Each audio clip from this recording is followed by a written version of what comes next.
Pardon the interruption, but I'm Mike Tony. Police in Massachusetts arrested a naked man. They say robbed a bank. I'm Tony Kornheiser, and that makes it sound like I was naked when I robbed it. It was after I was rolling around in the money. Yeah, Come on. don't touch those dollar bills. What's fair is fair. That's funny. That's actually a funny line. I didn't write it. I'm giving credit to whoever wrote it. I thought that was funny.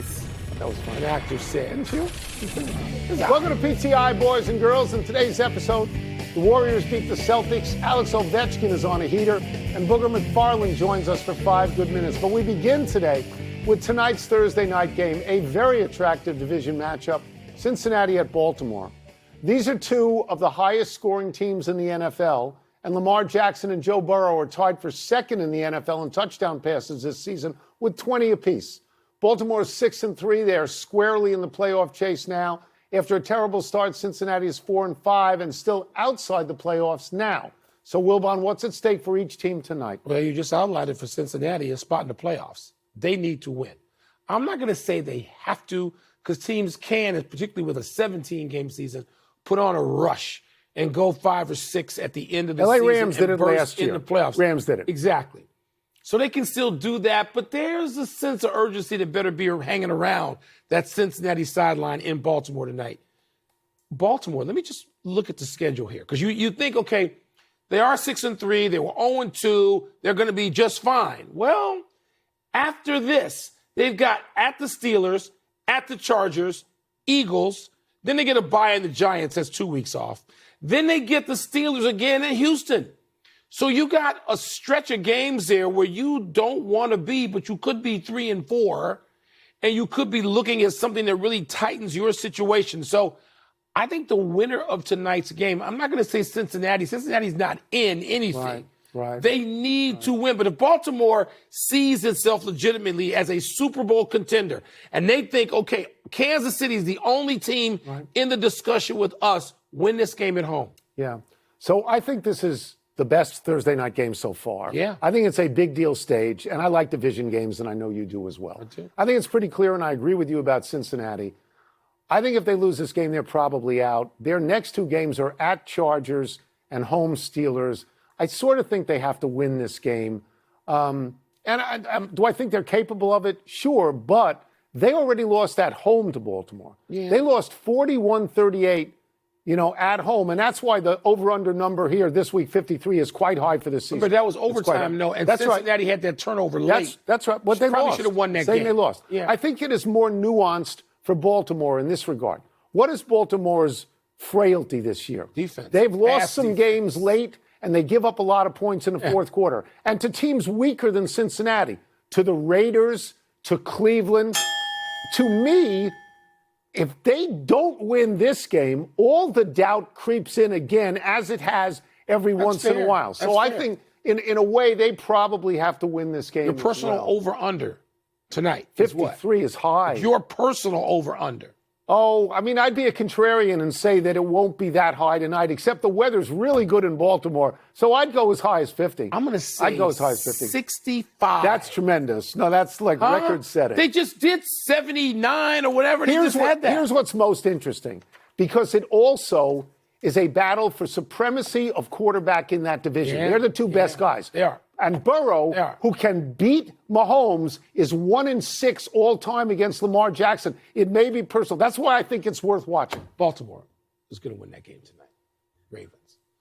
Let's move to the NBA, where the Warriors validated their surprising start in Boston last night. Stephen Curry had 27, 7, and 9 as the Dubs beat the champs by 6. After the game, Golden State's new shooter Buddy Hield called the win a statement. Curry said it was, quote, a great test. We haven't done a damn thing, but it felt good, close quote. I love that.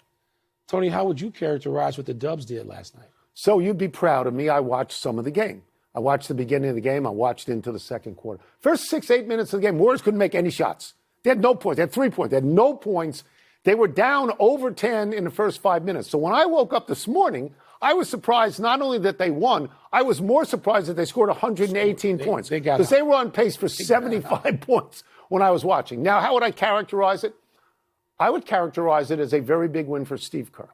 Steve Kerr was booed last night at pregame introductions. This is tied directly to him not playing Jason Tatum a lot of minutes in the Olympics. And to buttress that, there were some people who I think sarcastically wore USA shirts who were sitting next to Kerr. Tatum was very good. He was. Tatum played 37 minutes, game, which is more than Kerr ever played him. Yeah. He had 32 points. He had 5 threes. But, Mike, Kerr's team won. That's their only visit to Boston all year. I think they get the last laugh. Yeah, Tony, I think this game was sort of rich for an early season game because Boston's been the best team in the East, right there with Cleveland. I guess Cleveland being undefeated maybe gives them a nod. But Boston's been playing like the champs. Yeah. And Golden State went in there with some purpose, and they were unflappable. And Buddy Hield, look, you're not going to replace Klay Thompson, like never. There needs to be a statue of Klay Thompson outside Chase Center in due time. But Buddy Hield is such a smart pickup. It's such a smart signing to bring him in, a guy who was already one of the top 3 or 4 three-point shooters in the league the last 6 or 7 years. They don't have Klay Thompson, and Draymond Green no longer scores any points. Well, he doesn't need to. Let me ask you all this. The other stuff. Do you think this is sustainable? Are you that praising of Hield that it's sustainable? Well, yes, because you know where they Steph go next. Curry's still the at Cleveland, undefeated, and at Oklahoma City, that you think's the best team in the league. And by the way, Oklahoma City, that game last night at Denver, Denver's holding on for dear life in some ways, right? They didn't have Aaron Gordon last night. That was some must-watch. Last night was the first great night of NBA TV collectively, I thought, NBA games. But, Tony, I think it's sustainable as long. Look, Steph Curry came back very quickly from that injury he had. He was great in Washington. I know that's one thing, as a warm-up act. And he went to Boston and he said, champs, I got 4 of these. You got one in this generation. I'll just Take say that. This. I think, given what they have coming up, it's a great feather that they won last night. I'm not going any further. You're not going further. No. Not giving Stephanie Let's credit. move to. I give him credit. There's 2 stalwarts on that team. It's Steve Kerr and Steph Curry. Come on now. Let's move to hockey. Alex Ovechkin got the game-winning goal for the Washington Capitals last night over Nashville. It was Ovechkin's 8th goal this season, his 6th goal in the last 5 games. Ovechkin has had a goal in all 5 of those games. Ovechkin is 39 years old. He's now got 861 goals, which is 34 goals away from breaking Wayne Gretzky's record. Wilbon, what is the word for Ovechkin so far this season? Hyphenated, oldie but goodie. I mean, he's been terrific. And you know what's, I guess there's only one amazing part to me. You can't be amazed because he's done this every year of his life. He's done this forever. And when you live here in Washington, you're used to seeing it or hearing about it. They won a Stanley Cup championship, the only one in club history. Okay, so it's not that. It's that he seems to be unburdened even as he goes for it. Usually that comes afterward, and there's a struggle, and there's some anxiety along the way. Ovechkin seems to be playing freely, and I don't really understand how he's freed himself up. That's why the word I would use is worthy. Now, I don't want to make an historical mistake here. He's the great 8. The other guy's the great 1. Yeah. Nobody. The other guy's the great test. Right. Nobody should say that Alex Ovechkin is a better hockey player that's not true. Than Wayne Gretzky. Nobody is. He is on pace right now for 56 goals. He's 39 years old. If he got it, he'd be the oldest person to go 50 or 50 plus. He already is that guy because at 36, he got 50. So he's that. I agree with you. This pursuit would weaken a lot of people. Yes. It would break some people. And he is rising above it. That's why I'm saying to you, he is worthy of this whole thing. He looks like he is determined and on a mission. It's a pretty cool story, Tony. I will say this, though. Maybe the flip side of that, and there's no flip side to criticize Ovechkin, there just isn't. But maybe the flip side is Alex Ovechkin knows he's not Wayne Gretzky. That's right. That's right. So in his mind, I don't know if he's just thinking, one, I can help this team win, and they're in second place in the Eastern Conference, and that's a great place to be. The team is better this year than they have in the last few years. Yes, and there was a chance that they would be hamstrung by the fact that they're going to have to play an older player. They're going to have to let him break the record. They owe that to him. But instead, it hasn't hampered them at all. No. And a lot of credit is going to Spencer Carberry, who's the coach, for integrating the chase into the overall theme of the season. And that's very cool of him, but I'm still... Ovechkin gets the credit Oh. Because he's playing at this level. I think he's going to get it and this seems year. I've totally told you this free. for a couple of months. Yeah, I think he's getting it this season. Pace for 54. Wow. Let's take a break. Coming up, what's at stake in this weekend's big college football matchups? We're going to ask Booger McFarland. We'll also ask him how new Lion, Zadarius Smith, can replace Aiden Hutchinson and how he can't. I was a little bit surprised that 39 would be the oldest for 50 goals. In my head, I thought Gordie Howe or somebody like that had gotten a lot of. Pardon the Interruption is presented by Crown Royal. In a story we broke in our first segment, Week 10 of the NFL season kicks off tonight, which makes it a perfect time to welcome back our great friend, ESPN NFL and college football analyst, Booger McFarland, wearing a shirt from Secession in South Carolina. Let's start with this. If you were on the Commanders, what would the team trading for corner Marshawn Lattimore at the deadline signal to you? That we think we got a chance and that we believe in our young rookie quarterback. I mean, this football team is 7-2, and I think they're the best team in the NFC East. The pass defense needed shoring up a little bit. And so when Adam Peters, the GM, and Dan Quinn got together, I'm sure they said, hey, this NFC East is there for the taking. All we needed to do is get a guy that we can play some man coverage on the back end. Marshawn Lattimore was available. But I come into that locker room on Wednesday after trade deadline day, and I say, hey, guys, this is our division to win. We think that way. Our front office thinks that way. And now Marshawn Lattimore gives them a guy that's very versatile. He can play zone, but more importantly, he can play man-to-man coverage when Dan Quinn wants to lock down, and he can put Marshawn on the other team's best receiver. I think Washington set themselves up for the stretch, getting this corner, and I think they're going to be very, very formidable coming down the stretch, Tony. Booger, let's stay with the notion of trades and contenders.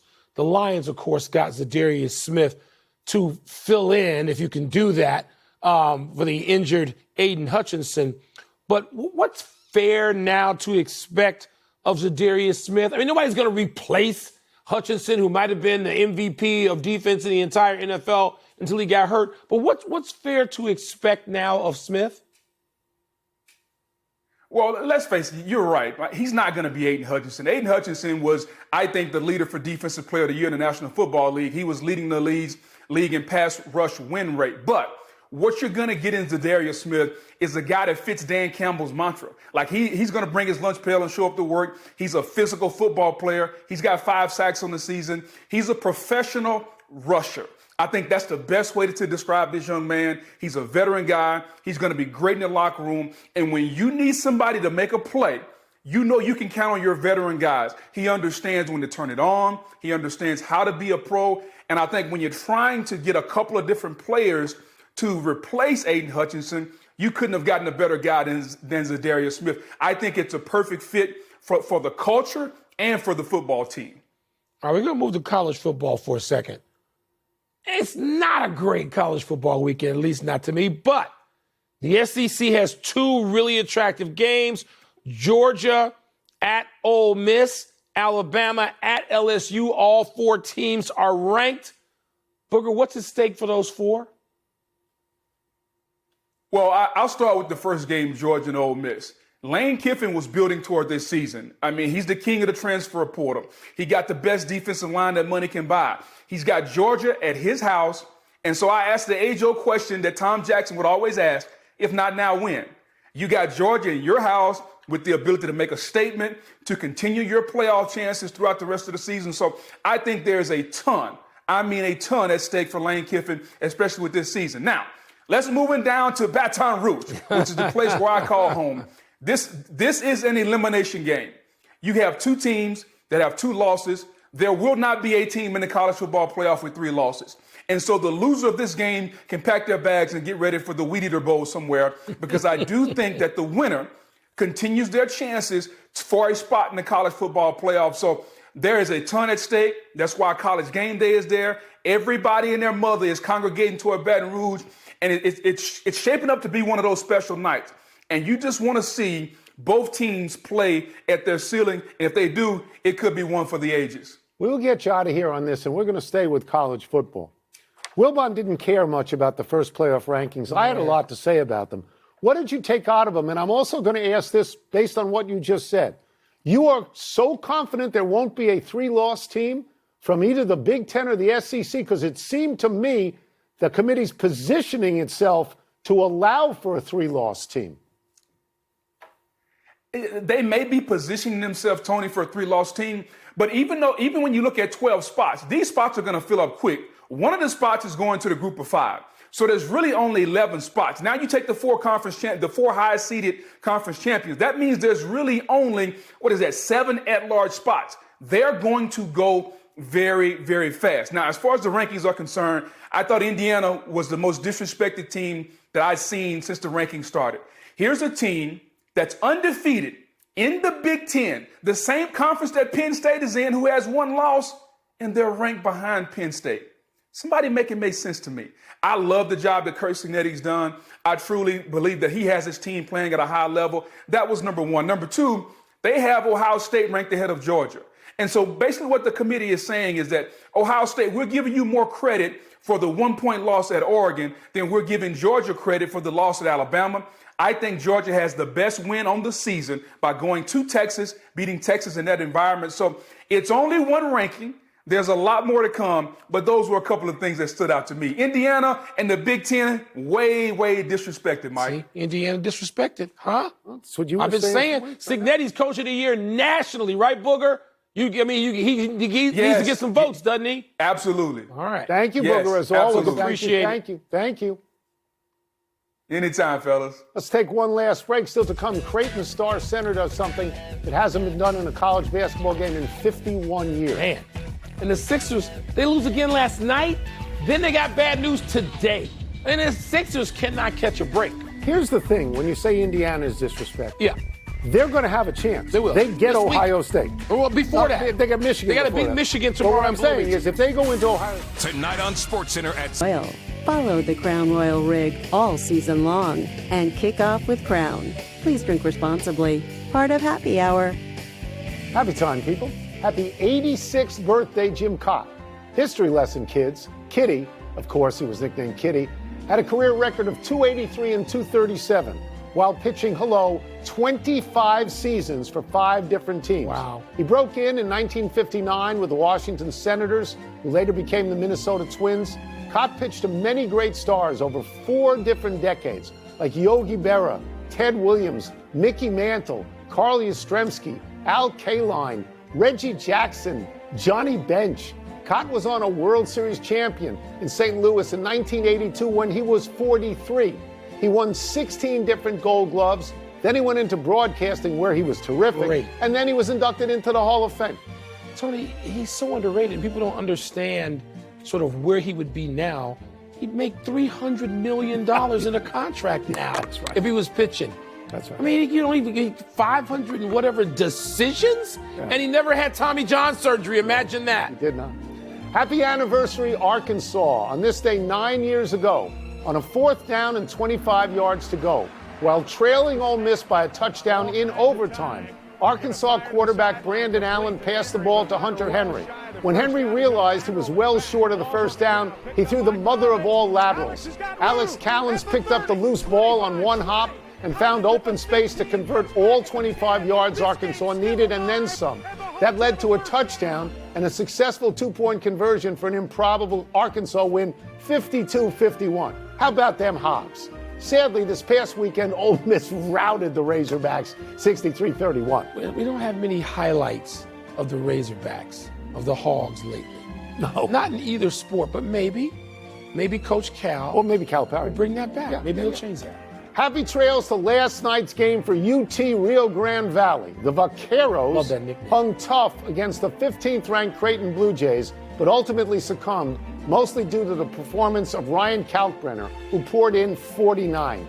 That's the most points by a Creighton player since 1967. The 7-1 Kalkbrenner went 20 of 22 from the field, including 2 3-pointers. 20 of He's the 22. first college player to make 20 shots at a 90% clip since Bill Walton in the 1973 National Championship. And I remember that game because I was there in St. Louis covering that game. I got to do this. Throw it down, young man. As the great, late Bill Walton. Yeah. would say. You were at that game. Oh, it was Amazing. It was a tremendous Amazing. game. Tremendous game. No errors today. Let's go to the big finish. Let's do it. Sixers star Tyrese Maxey is expected to miss several weeks with a right hamstring injury. Wilbon, what does it mean? Embiid's not even back yet. He might make his debut next week. It means they're in some jeopardy. The Lakers lost to the Grizzlies and are 4-4 after that overstated 3-0 start. Concerned? Well, Anthony Davis didn't play. That's part of it. They're on the road. That's part of it. LeBron was great. But you can't ask LeBron To at get his age to 39 score every 39. night? No, you can't. No? Arkansas, you mentioned before, beat Lipscomb and John Calipari's debut. You impressed? Not yet. There's plenty of time for that. We like Cal on this show, so there's time. We'll get to it. We won't leave it out of the show. Florida's AD gave a vote of confidence to head coach Billy Napier. That deserved? They got Texas on Friday, at Oops. Texas. On Saturday, rather. After that, what do they got? LSU and Ole Miss. Oops. It may be premature. Yeah, it could be. Last one, the Winnipeg Jets go for their 5th straight win tonight. Do you like their chances? Yeah, the Avalanche is okay, but the Jets, these are the real Jets. Yeah. Those are the fraudulent ones up where you grew up on Long Island. 12-1 plus 32. I think they keep it going. You didn't grow up in Winnipeg, though, even though I'm sure you think it's a Midwestern city. We're out of time. We're trying to do better the next time. I'm Tony Kornheiser. More Midwest than East Coast. I'm Mike Wilbon. Same time tomorrow, Knuckleheads. You can get the podcast on the app or Apple Podcasts. More in tonight's bonus topic. All right, Wilbon. More concerning start, Bucks or Sixers? So I had to ponder this one and go deep. And I think it's the Bucks. And here's my reasoning. The 76ers, at some point, relatively soon, we think, it might be a month, they're going to have Maxey and Embiid and Paul George in the lineup. And I think they're going to make a move and be okay. I really do, because Embiid's that great when he gets back in there, which could be as soon as next week. But here's my concern about the Bucks. Not only have they lost 6 straight, and their only win was at Philly to start the season. Giannis is averaging 31, 12, and 6. He's not missing on 63% shooting, and Dame Lillard is averaging 28 and 7. And yet they don't have Chris Middleton, but they've lost at Brooklyn and to the Bulls. I mean, the Bucks, with your two big guns are playing that well, and you still struggle like this, they're more concerning to me. Yeah, I think you should be concerned about both teams because they both look like they have capsized at the moment. They do. And I know you're optimistic about the reunification of the 76ers. I would just throw this in. Joel Embiid is a great player until he gets hurt. Yep. And he gets hurt every single year. And you know that I don't think Paul George is the player that you think he is. Okay. But the answer right now is the Milwaukee Bucks. It is. Because of what you're saying. Their best player has been out there, and he's been playing well. Now, when they brought in Lillard, I told you I didn't think he was going to help that team nearly as much as you did. But be that as it may, Giannis is playing very well, and nothing is happening. And there's a reasonable chance that at some point this year he's going to say, get me out of here, because I don't want this. I don't want this. So to me, the more concerning thing now and down the road is Milwaukee. And these two teams are in the same conference. They're going to be fighting over the same turf at some point, which could be like 8th or 9th in the Eastern Conference, which is unthinkable. That's right. You know what, Tony? It does add, and I feel bad because, Doc Rivers and Nick Nurse, both coaches I know and like tremendously. Yeah. They're going to be in urgent situations fairly early on, like Now. Thanksgiving. Well, I think one of them's Really? in one now. Like I do. Man, that's it. We're done. Back to you.